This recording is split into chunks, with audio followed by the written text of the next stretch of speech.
think of it effectively as being like a bus route through the mixing desk. So if you think as a channel, all these channels can be sent to this bus route in whatever proportion you desire.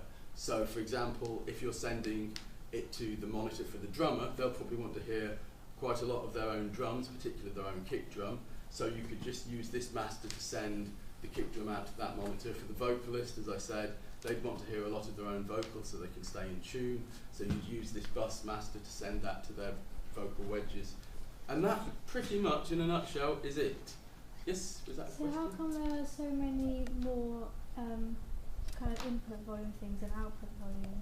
Basically, it's because we're going to have any number of instruments going in. So here, I think we've got 4 for the drums, 1 for the bass, 2 for the guitars, and 1 vocal. So we've got 8 things going in, but we've only got 2 speakers for them to come out of. So, and the monitors, but that was what I was talking about just then. That was the bus route, as I described it, as or the auxiliary. So the main mix, as it even says there, main mix is what we use for the audience, and then the auxiliary mix, or the bus mix, that's what we use to send things to the monitors, depending on what the musician And that's not on there? Hey?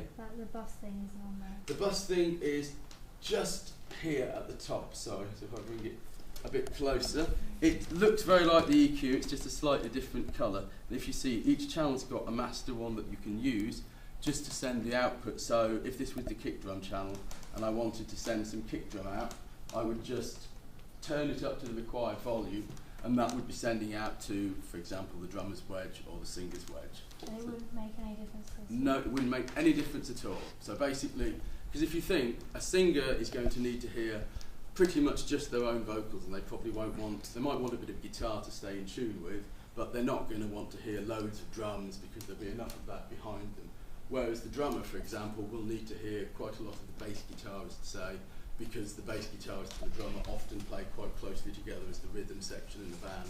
So everyone would have a different requirement, whereas the front of house, what you want is a general blend of everything so that it sounds, well, like a band, you know, like a recording you'd listen to of a band, you'd want it to sound like that, you'd want there to be a good balance between the mix. Does that make sense? Okay, cool.